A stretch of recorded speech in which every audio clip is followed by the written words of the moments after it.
बे समाव बाथौ बिबुंसार कामरुप दैमारि आंनि केमेरा पार्सन दिनेश बसुमतारी मोनसे गोजोनथाव खौरां दिनै जोंनि बाथौ बिबुंसार जों सासे ओरैबायदि आलासि मोननो हादों दुलाराय फरायसाफोरनि गोबाव सम बिथाङा खामानि मावबोनाय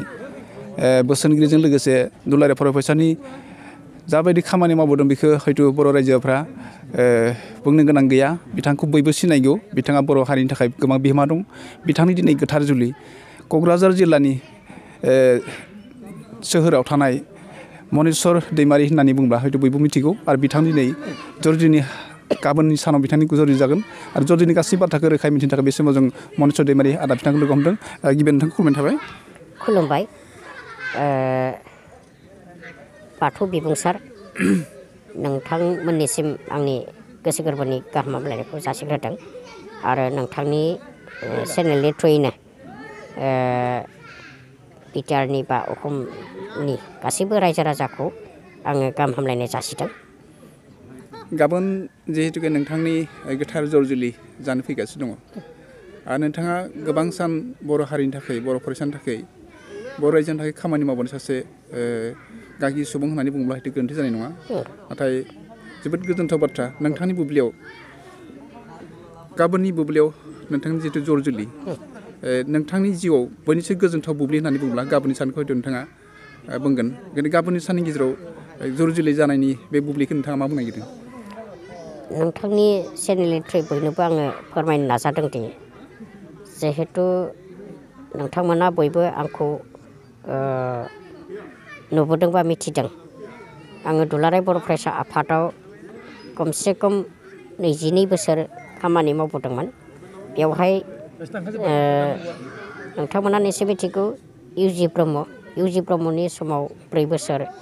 इउजि ब्रह्मआ जेब्ला प्रेसिडेन्ट जायो बिनि समाव 4 बोसोर बिनि उनाव रबिराम नार्जारि फैदों बिथांनि प्रेसिडेन्ट समाव आं 4 बोसोर लोगोसे रोंगोरा नार्जारि बिथांनि प्रेसिडेन्ट समावबो 4 बोसोर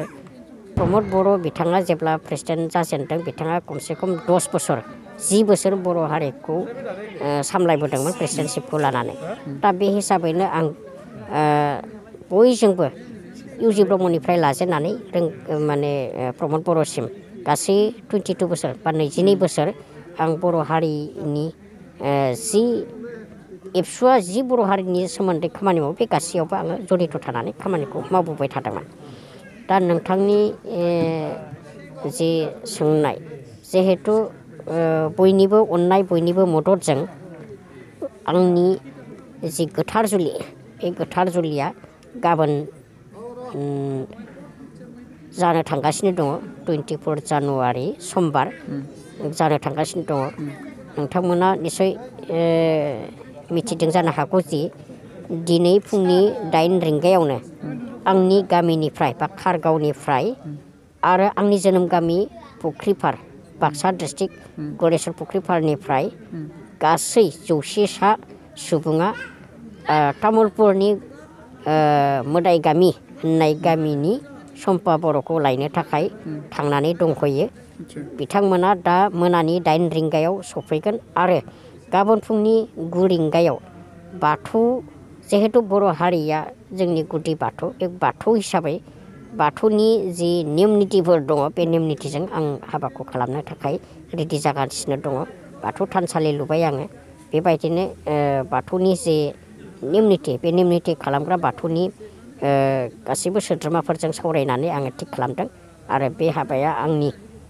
जि गोथार जुलि बे गोथार जुलिया गाबोन फुंनि 9 रिंगानिफ्राय 10 रिंगासिम जोबहैगोन बिनि उनाव आलासि बरायनाय हाबाफारिया 12 रिंगानिफ्राय 12 रिंगायाव आं बेखौनो खावलायो जे जिहेतु दा COVID-19 नि जि माने मोनसे डिसटेन्स मेनटेन खालामनांगौ बेखौ मेनटेन खालामनानै जोंनि बर' रायजो राजा बा जोंनि बिटिसिनि आं जायखौ आर'ज खालामहरदों बा जायखौ लिंहरदों बेजों लोगोसे जिहेतु कार्डखौ आं 4,000 साफायदोंमोन 4,000याबो जोबजोबदों नाथायब्ला गोबां सुबुंनो आं होनो हायाखै बेखायनो नोंथांमोननि चेनेलनि थ्रुयै आं खावलायहरदों जे सोरबाफोर जुदि कार्ड मोनाखैबाबो आंनो कार्ड होआखै होननानै जाहाथे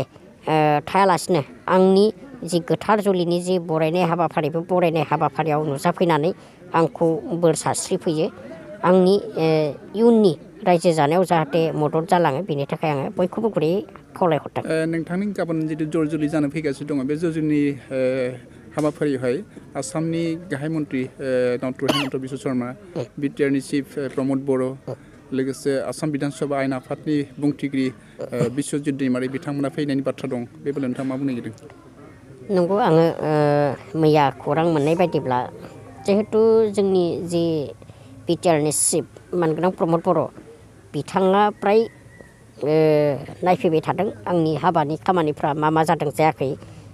खारन बिथांनि अननाय आरो आसामनि chief minister doctor Hemant Biswa Sharma सारनि अननाय, बे बिथांमोननि अननायजों लोगोसे जोंनि डक्टर मिहिर कुमार ब्रह्म जनता कलेजनि लेक्सारार आरो बिरफुं नार्जारि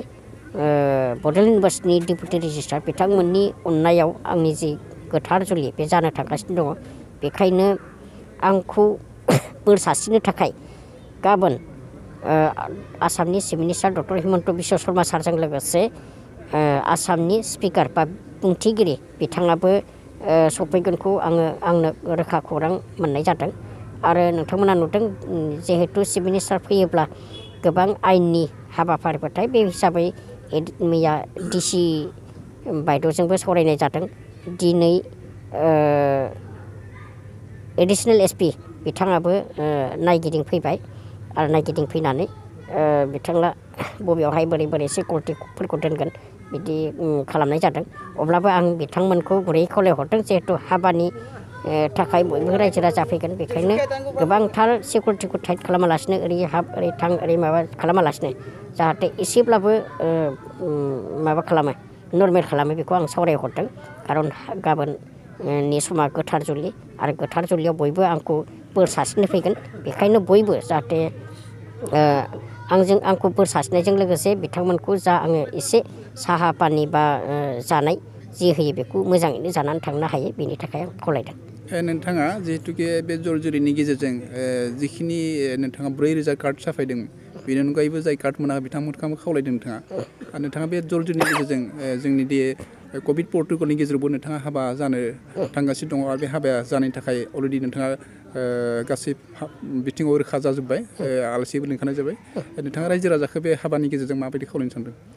बेखौनो आं खावलायफिनबावदों जिहेतु हाबाया फुंनि 9 रिंगानिफ्राय 11 रिंगासिम जागोन बा फ्राय 10-30 रिंगायावनो जोबनो हागौ। बेनिफ्राय जों दान्दिसे जिरायनानै 12 रिंगानिफ्राय जोङो रिसेपसनाव जिरायगोन। बेनो आं दहायबो होनदों जिहेतु हाबानि कार्डखौ आं 4,000 साफायनाय जादोंमोन। 4,000 फ्राय थोआ लोमा बायदि जादों। खारन आं समाजाव खामानि मावबोनानै बहुद गोबां रोखोमनि सुबुंजों आं सिनायलायनाय दङ।